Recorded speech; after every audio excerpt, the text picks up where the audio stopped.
नमस्कार दोस्तों। आज शुरुआत करते हैं एक केस स्टडी से। देखो, हर साल हम भारत के ना अलग अलग शहरों में इस प्रकार के सिचुएशन देखते हैं।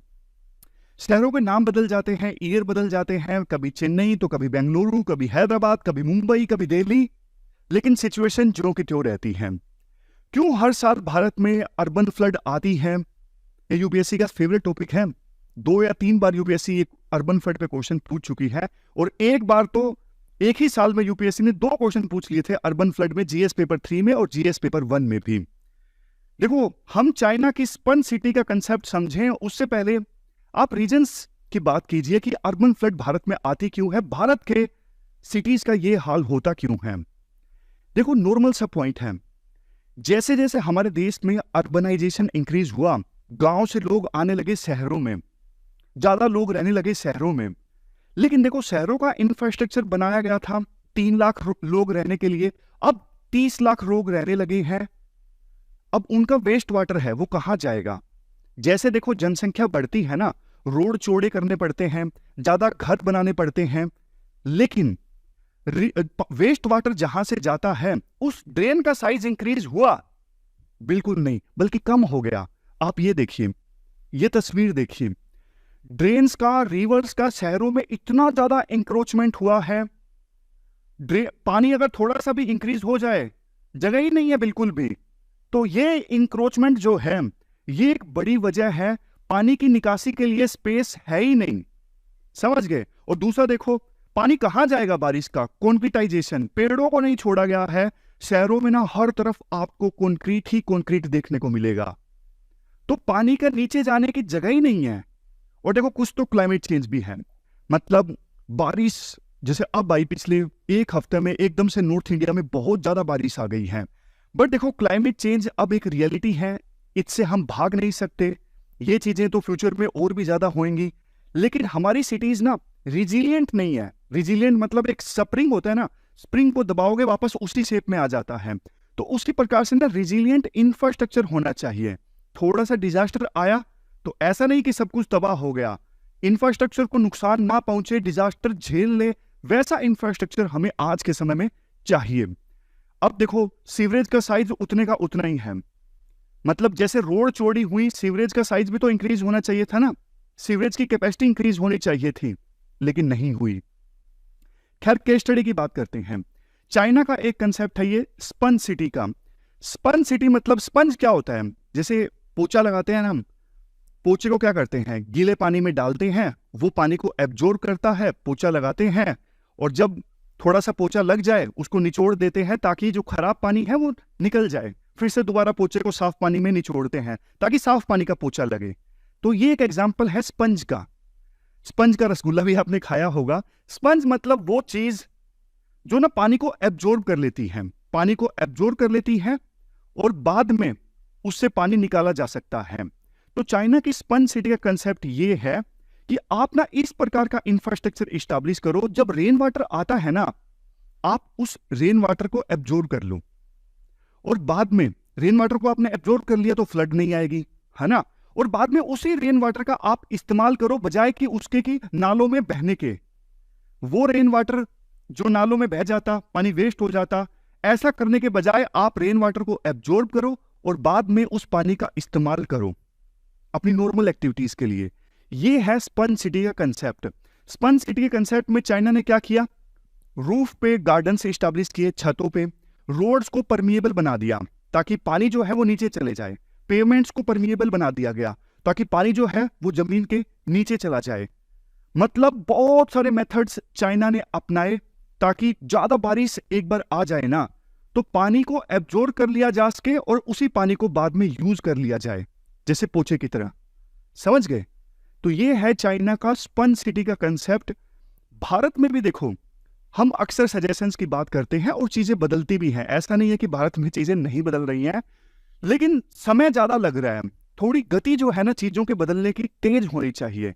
चाइना को फायदा मिला, चाइना में डेमोक्रेसी नहीं है, इसलिए चाइना को एक फायदा मिला और चाइना ने बहुत तेजी से चाइना डेवलपमेंट लेके आया। अब इंडिया को भी ना, इंडिया सुपर पावर बनना चाहता है, इंडिया विश्व गुरु बनना चाहता है, इंडिया डेवलप कंट्री बनना चाहता है, तो जिस हिसाब की सोच है ना, उस हिसाब की स्पीड इंडिया को रखनी होगी चीजों को बदलने के लिए। तो ये स्पंज सिटी का कंसेप्ट हमने समझा, आप इसे यूज कर सकते हो केस स्टडी में। अब देख लेते हैं टोटल कितने आर्टिकल्स हम डिस्कस करेंगे। हम देखो साउथ चाइना सी से संबंधित आर्टिकल डिस्कस करेंगे। ब्रिटेन ने जो लूट मचाई इंडिया में कॉलोनिज्म के दौरान, वो सामान ब्रिटेन वापस लौटाए, इस इश्यू से संबंधित आर्टिकल डिस्कस करेंगे। ईडी और सीबीआई के चीफ की अपॉइंटमेंट से संबंधित एक सुप्रीम कोर्ट का अहम जजमेंट आया है, वो आर्टिकल डिस्कस करेंगे। यहाँ पे कंज्यूमर प्राइस इंडेक्स से संबंधित आर्टिकल है, ये भी डिस्कस करेंगे। टेक्स्ट कंटेक्स्ट का एक आर्टिकल है, पार्शियल ऐप बैन से संबंधित, वो भी डिस्कस करेंगे। सबसे लास्ट में साइंस एंड टेक का एक आर्टिकल है, वो बच्चे जो गरीब परिवारों से हैं उनका ब्रेन डेवलप नहीं हो पाता, वो आर्टिकल भी डिस्कस करेंगे। लेकिन सबसे पहले एक एथिकल टर्म, बेनेवोलेंस। बेनेवोलेंस का क्या मतलब होता है? बेनेवोलेंस देखो एक प्रकार से इच्छा है दूसरों के लिए अच्छा करने की, एक एक्ट ऑफ काइंडनेस है। जब हमारा इंक्लिनेशन होता है ना कि हम दूसरों के लिए कुछ अच्छा करें, वो अच्छा देखो किसी भी फॉर्म में हो सकता है। जैसे हम थोड़ा पैसा डोनेट करें, अपने आस पड़ोस में कोई बच्चा है नहीं पढ़ पा रहा है उसे पढ़ाएं, कोई एल्डर सिटीजन है सड़क क्रॉस नहीं कर पा रहा है उसकी हेल्प करें सड़क क्रॉस करवाने में, और इवन छोटी सी हेल्प करें डोर ओपन करने में। ये सब एग्जाम्पल्स हैं बेनेवोलेंस के, समझ गए? बेनेवोलेंस में बहुत सारी चीज़ें आ जाती हैं। It is act of mercy, kindness, generosity, charity, altruism, love, humanity. मतलब इन सब वर्ड्स को ना आप एक चीज़ में मापेंगे ना, एक चीज़ में पिरोएंगे ना, तो वो लाइन निकल के आएगी। एक इच्छा दूसरों के लिए कुछ अच्छा करने की, वो होता है बेनेवोलेंस। आज की डिस्कशन का फर्स्ट इंपॉर्टेंट आर्टिकल ब्रिटेन के द्वारा इंडिया से की गई चोरी से संबंधित है, और आप जीएस पेपर 1 के इस टॉपिक से आर्टिकल को रिलेट कर सकते हो। इवन देखो एथिक्स से भी इस आर्टिकल को आप रिलेट कर सकते हो। बेसिक्स की बात हम पहले करते हैं।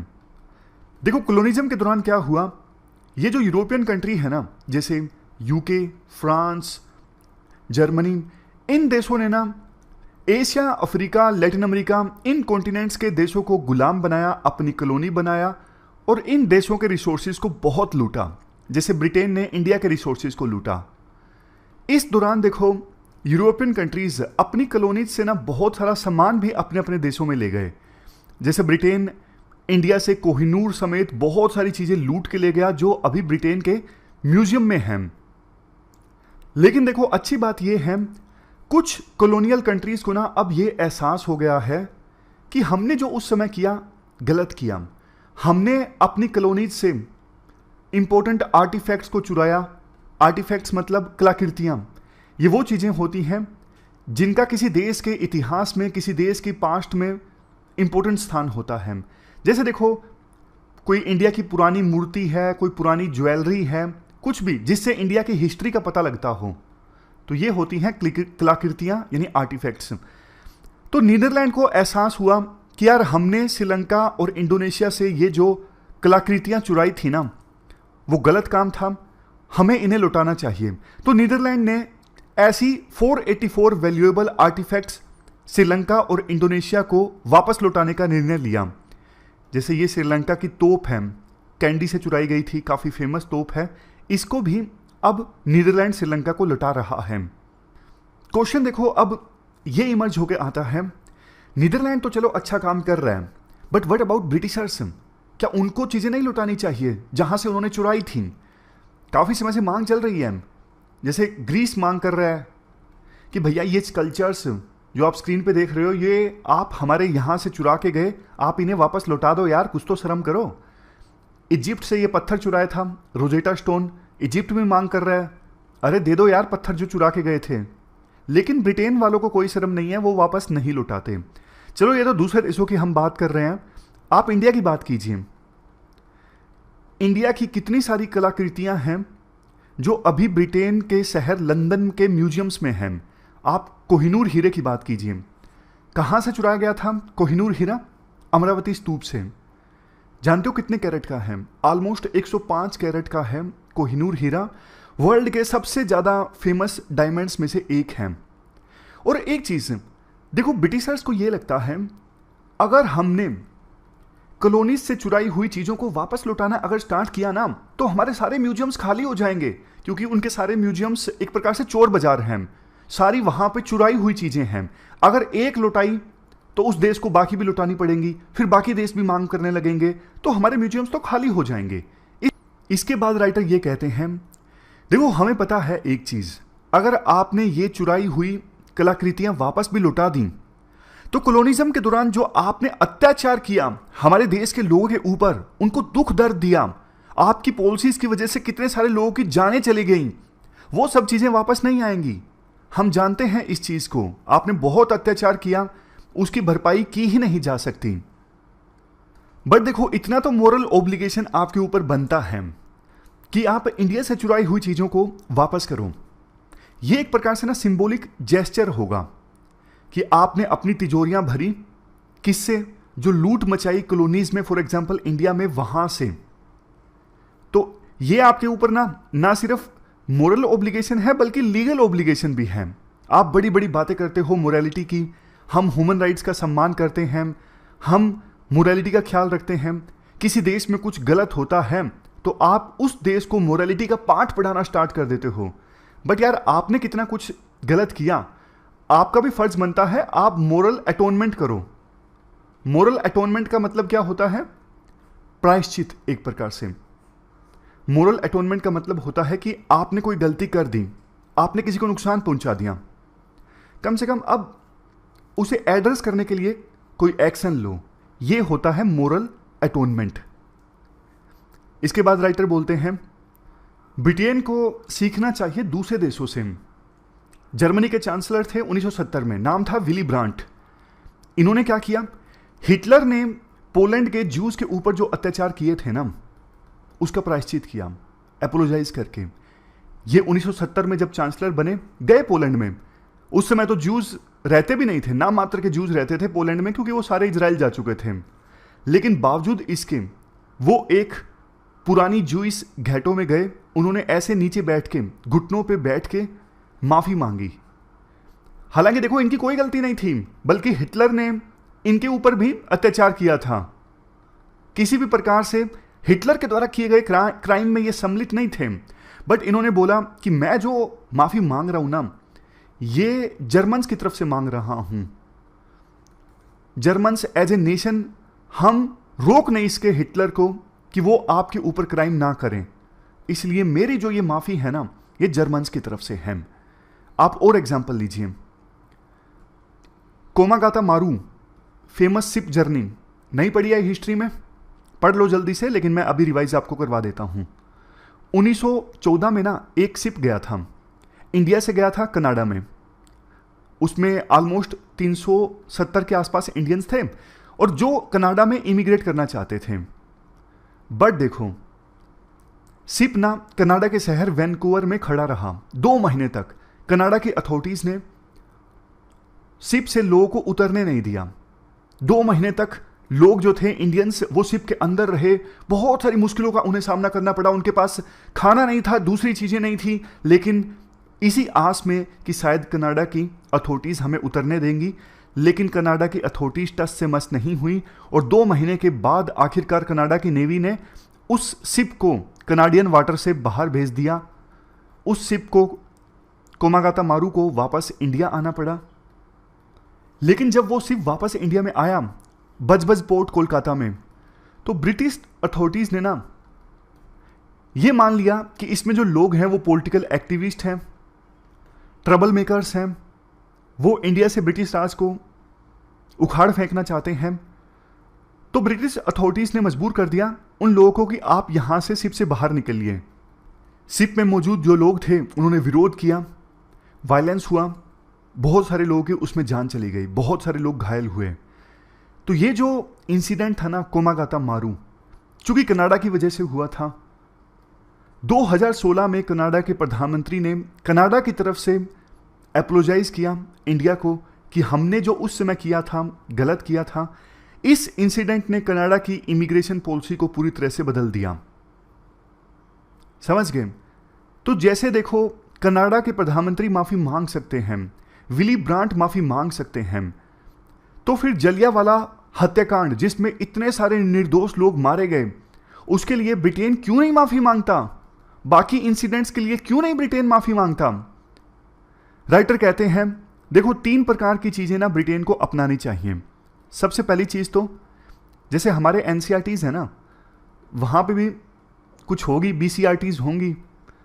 उन बीसीईआरटीज में ना बल्कि यह दिखाया जाता है कि कॉलोनिज्म जो था वो एक बेनेवलेंस फॉर्म था, मतलब ब्रिटेन अच्छा करना चाहता था इंडिया जैसे देशों का, इसीलिए हम वहां पे गए, उनको सभ्य बनाने के लिए, उनको साक्षर करने के लिए, लिटरेट करने के लिए हम वहां पे गए थे। और कॉलोनिज्म का बहुत ज्यादा फायदा हुआ इन देशों को। ब्रिटेन के बच्चे को पता ही नहीं है उन्होंने कितना जुल्म किया कॉलोनियल कंट्रीज के लोगों के ऊपर, उनको कुछ नहीं पता क्योंकि उनको सही इतिहास पढ़ाया ही नहीं जाता है। तो दूसरी चीज, पहली चीज तो उनको सही इतिहास पढ़ाया जाए कि कॉलोनिज्म से कितना नुकसान हुआ इन देशों का, और आपने अपने आप को जो अमीर बनाया वो कॉलोनियल कंट्रीज से लूटी हुई वेल्थ से बनाया। और दूसरी चीज, आपने जिस प्रकार का अत्याचार किया ना कॉलोनियल कंट्रीज के लोगों के ऊपर, फॉर एग्जांपल इंडियंस के ऊपर, आप उस अत्याचार की झलकियां दिखाइए अगर आप म्यूजियम में दिखाना चाहते हो तो।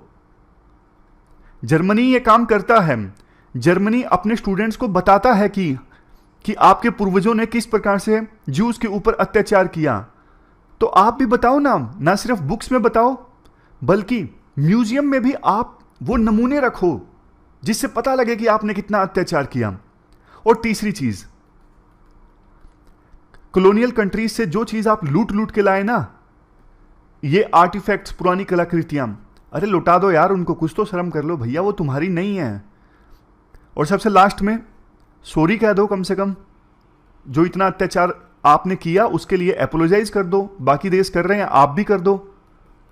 आप तो अपने आप को मोरल बोलते हो ना, हम वेस्टर्न कंट्री हैं, हम सभ्य हैं, हम मोरल हैं, तो कर दो एपोलोजाइज।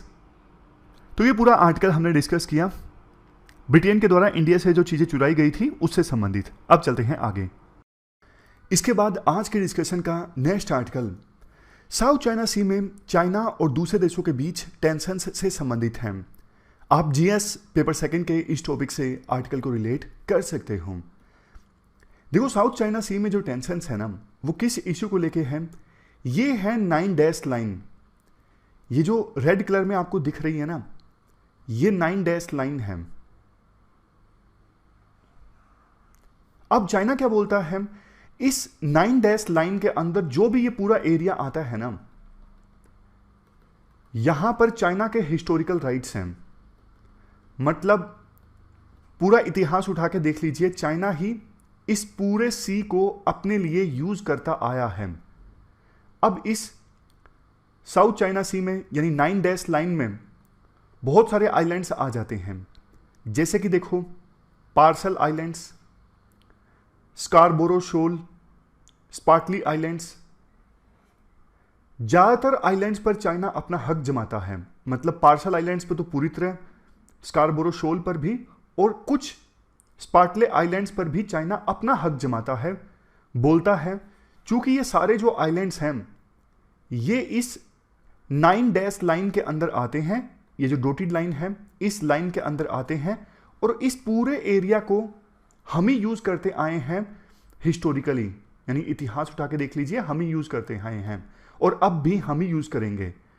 बट देखो साउथ चाइना सी में जो दूसरे देश है ना, उनका चाइना को यह कहना है कि भैया आप बेवकूफी की ना हद पार कर रहे हो। कैसे? एक कन्वेंशन है, united nations convention on laws of sea. इस कन्वेंशन के बारे में आपने सुना होगा, UNCLOS, united nations convention on the laws of sea. इस कन्वेंशन का साफ तौर पे ये कहना है किसी भी देश के आगे जो 200 नॉटिकल माइल्स का एरिया है ना, जैसे मान लीजिए फिलीपींस है, फिलीपींस का ये 200 नॉटिकल माइल्स का आगे का जो एरिया है ना, ये है फिलीपींस का EEZ, एक्सक्लूसिव इकोनॉमिक जोन। अब इसमें जो भी रिसोर्स आएंगे ना, उस पे उस देश का हक होगा। इस केस में जो हमने एग्जांपल लिया है फिलीपींस का हक होगा। यहां पर फिशेज हैं, ऑयल हैं, दूसरे रिसोर्स हैं, उनको एक्सप्लोर करने का हक फिलीपींस के पास ही होगा, क्योंकि ये एरिया एक्सक्लूसिव इकोनॉमिक जोन है फिलीपींस का, यानी 200 नॉटिकल माइल्स के अंदर आता है। तो इन देशों का ये कहना है, फिलीपींस का, इंडोनेशिया का, कि यार हमारे ईईजेड में यानी एक्सक्लूसिव इकोनॉमिक जोन में जो भी एरिया आ रहा है आप उसको भी अपना बता रहे हो, सिर्फ इसलिए क्योंकि ये 9 डैश लाइन के अंतर्गत आता है। 9 डैश लाइन आपने खुद से ही डिजाइन कर ली, आप कहते हो ये हिस्टोरिकली इसके अंदर जो भी आता है हम उसे यूज करेंगे। कोई बताओ तो सही, कोई डॉक्यूमेंट दो, इंटरनेशनल कन्वेंशन को आप नहीं मान रहे हो, अपने हिसाब से एक लाइन बता रहे हो और बोल रहे हो कि जो भी आइलैंड्स इसके अंदर आएंगे वो हमारे हैं। आपने यहाँ पे आर्टिफिशियल आइलैंड्स बनाना स्टार्ट कर दिया। दूसरे देशों का जो एक्सक्लूसिव इकोनॉमिक जोन है 200 नॉटिकल माइल्स का एरिया, वहां पे आप उस देश के लोगों को मछली नहीं पकड़ने दे रहे हो। वहां पे जो दूसरी एक्टिविटीज होती हैं ऑयल एक्सप्लोर करने वाली, उनको आप बाधित कर देते हो। ये तो गलत बात है ना। तो फिलीपींस ना इन सब चीजों को लेके ना परमानेंट कोर्ट ऑफ आर्बिट्रेशन में चला गया 2013 में। फिलीपींस ने कोर्ट में जाके कहा यार आप हमारा समाधान कीजिए, ये चाइना तो अपनी हद पार कर रहा है। लेकिन देखो चाइना ने ना उस परमानेंट कोर्ट ऑफ आर्बिट्रेशन की प्रोसीडिंग में आने से इनकार कर दिया। चाइना कहते हैं हम नहीं मानते इस कोर्ट को। तो परमानेंट कोर्ट ऑफ आर्बिट्रेशन ने बोला मत मानो। अनक्लोज जो कन्वेंशन है ना, इसके एनेक्स 7 में साफ तौर पे लिखा हुआ है दो पार्टीज के बीच में लड़ाई है, एक पार्टी अगर प्रेजेंट भी नहीं होती है सुनवाई के दौरान तो केस तो चलता रहेगा। अगर आप यूं सोच रहे हो ना, चाइना को कोर्ट ने बोला अगर आप यूं सोच रहे हो हम प्रोसीडिंग में पार्टिसिपेट नहीं करेंगे तो हम बच जाएंगे वर्डिक्ट से, ऐसा नहीं होगा, आप आओ या ना दो आओ, वर्डिक्ट तो हम देंगे ही इस इशू पे। तो सुनवाई चलती रही। परमानेंट कोर्ट ऑफ आर्बिट्रेशन ने ना फाइनली 2016 में अपना वर्डिक्ट दिया। परमानेंट कोर्ट ऑफ आर्बिट्रेशन ने साफ तौर पे बोल दिया चाइना को आपका कोई हिस्टोरिकल राइट्स नहीं है। ये 9 डैश लाइन जो है आप बता रहे हो ये आपने खुद से ही डिजाइन कर ली, और आपका ये बोलना कि इस लाइन के अंदर जो भी रिसोर्सेज आते हैं उन पे आपका हक है, नहीं, ऐसा कुछ भी नहीं है। इवन देखो परमानेंट कोर्ट ऑफ आर्बिट्रेशन ने ना ये भी बोला चाइना को यार एक बात बताओ, फिलीपींस का एक्सक्लूसिव इकोनॉमिक जोन है जो उसका 200 नॉटिकल माइल्स के अंदर एरिया आता है। फिलीपींस के एक्सक्लूसिव इकोनॉमिक जोन में जाके आप वहां पे आइलैंड्स पे मिलिट्री बेस बना रहे हो, आप फिलीपींस के मछुआरे को रोक रहे हो मछली पकड़ने से, फिलीपींस के अधिकारी वहां पे ऑयल एक्सप्लोर कर रहे हैं उनको आप रोक रहे हो, वहां पे आप आर्टिफिशियल आइलैंड्स भी बना रहे हो। ये तो गलत है ना, साफ तौर पे गलत है। मतलब परमानेंट कोर्ट ऑफ आर्बिट्रेशन ने पूरी तरह से फैसला दिया फिलीपींस के हक में, लेकिन चाइना ने उस फैसले को मानने से पूरी तरह से इनकार कर दिया। देखो इंडिया पहले तो ये बोलता था, अब ये पॉइंट है इंडिया फिलीपींस रिलेशन से संबंधित। पहले इंडिया ये बोलता था कि साउथ चाइना सी में जो भी डिस्प्यूट है वो जिन देशों के बीच में है ना वो देश पीसफुली उस डिस्प्यूट को सोल्व करें।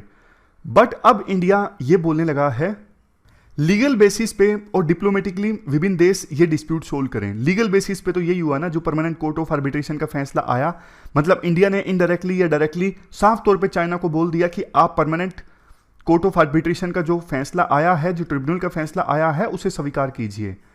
इतना डायरेक्ट इंडिया पहले नहीं बोला करता था चाइना के अगेंस्ट, बट अब इंडिया ने डायरेक्टली चाइना के अगेंस्ट बोल दिया है साउथ चाइना सी के इशू पर।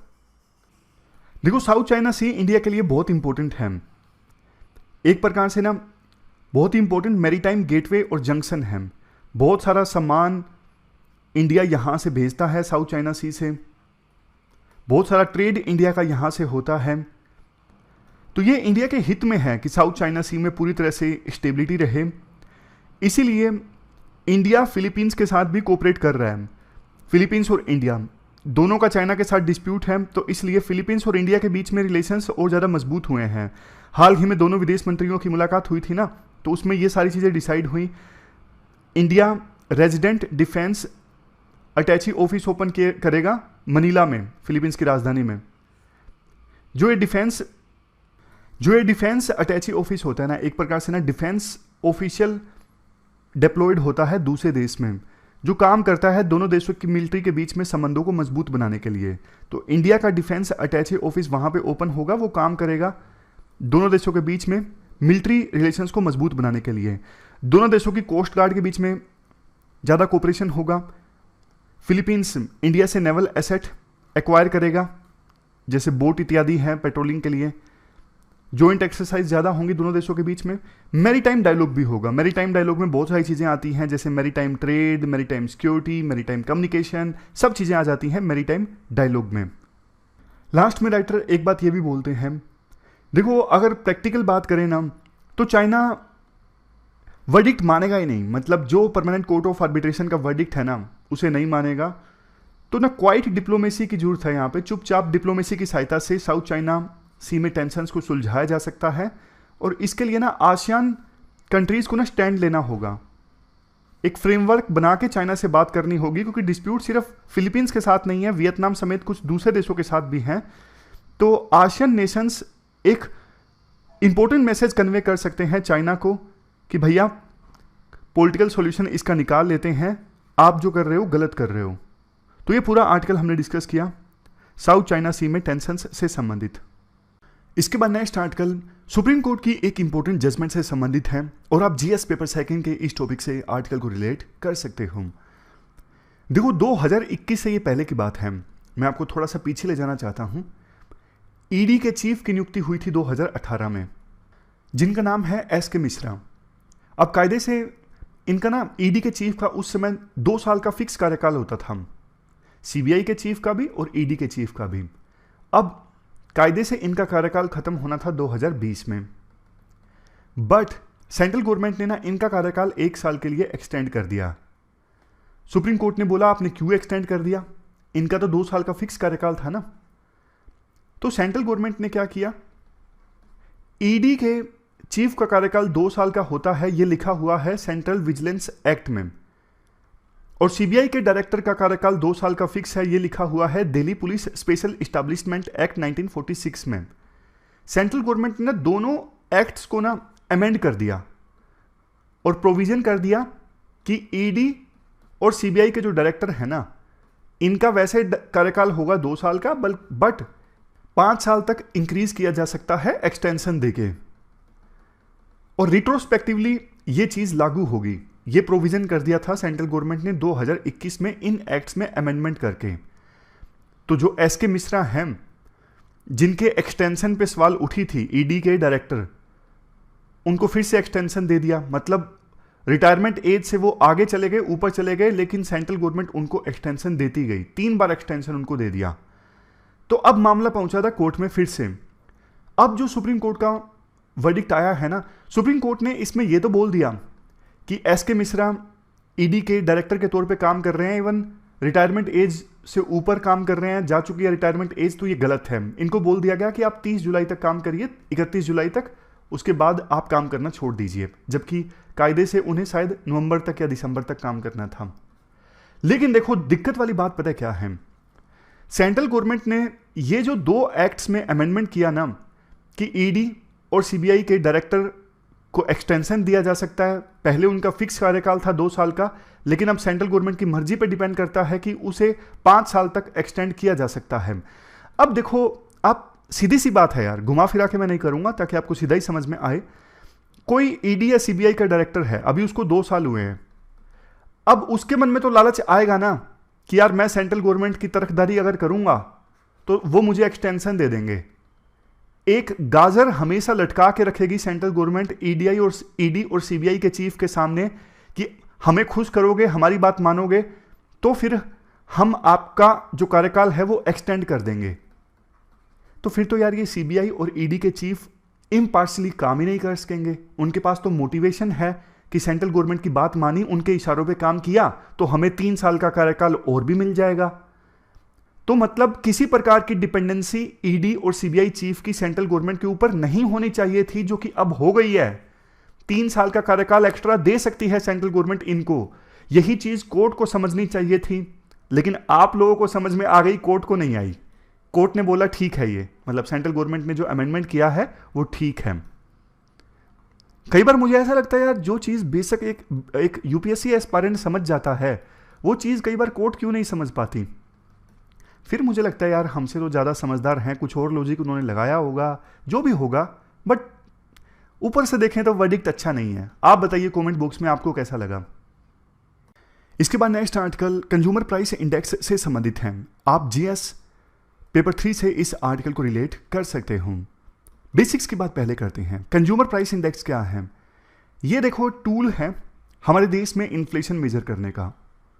इसका बेस ईयर है इंडेक्स का 2012।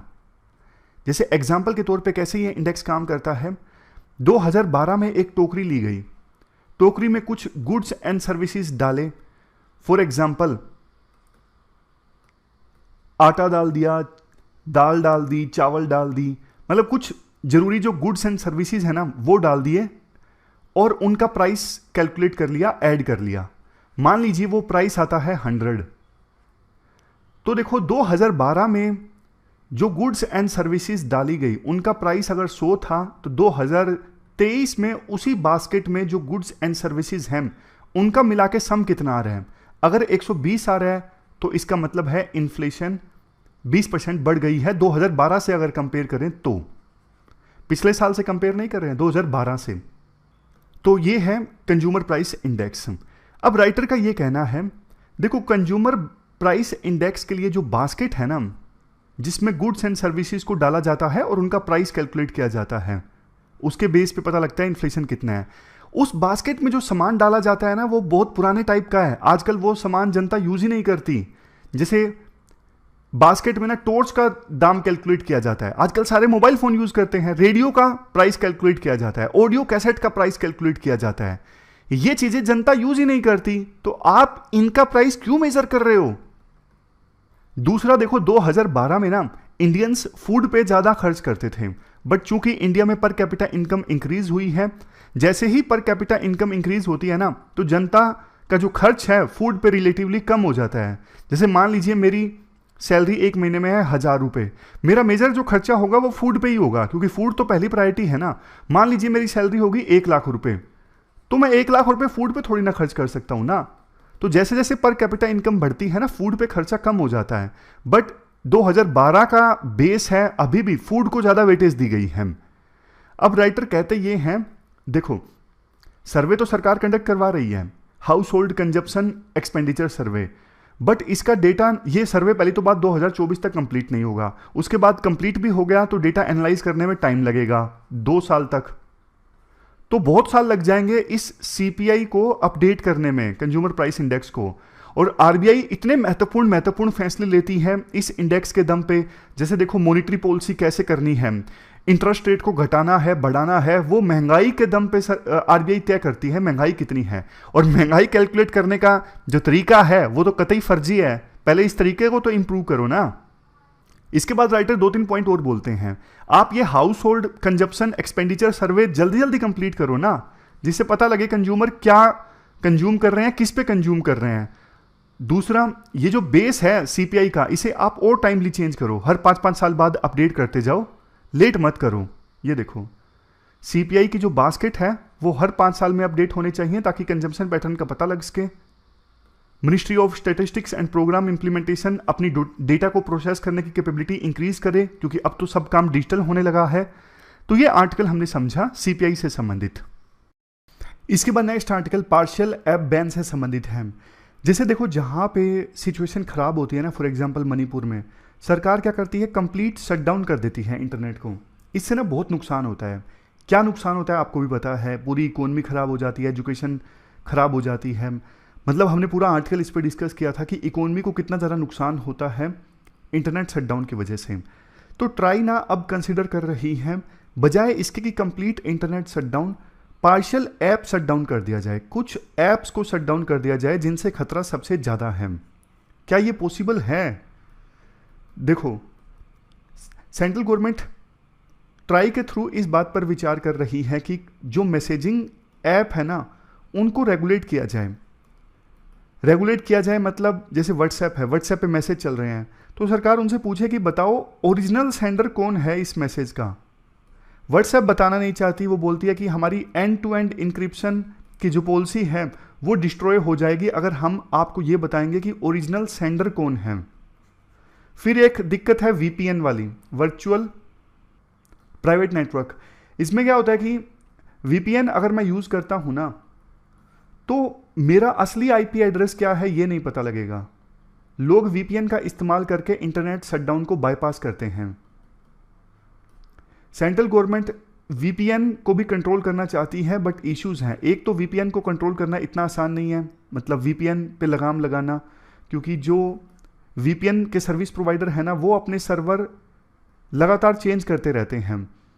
दूसरी चीज़, कुछ एक्टिविस्ट का ये भी कहना है कि वीपीएन वीपीएन पे अगर सरकार लगाम लगाती है ना, तो इससे ना कुछ एक्टिविस्ट को, विसल ब्लोअर्स को, जो अपनी प्राइवेसी मेंटेन करना चाहते हैं, उनको भी नुकसान पहुंचेगा, क्योंकि वो फिर वीपीएन सर्विस का इस्तेमाल नहीं कर पाएंगे जो कि उनके काम के लिए ज़रूरी है, क्योंकि वो दिखाना नहीं चाहते कि हम इस आईपी एड्रेस से काम कर रहे हैं। वो लेटर लिख देते हैं वीपीएन सर्विस का यूज़ करके, जो कि एनोनिमस रहता है। एजेंसीज आईपी एड्रेस को ट्रैक नहीं कर पाती क्योंकि उन्होंने वीपीएन सर्विस का यूज़ किया है, लेकिन वो भी खतरे में आ जाएंगे अगर सरकार वीपीएन पे लगाम लगाती है तो ये इश्यूज हैं इस आर्टिकल में। इसके बाद last article science and tech से संबंधित है। देखो, फ्रेडरिक एंजल्स ने ना 1802 में एक बात बोली थी कि जो बच्चे गरीबी में रह रहे हैं ना, शुरुआत से ही उनकी हेल्थ पर ना नेगेटिव इम्पैक्ट पड़ता है।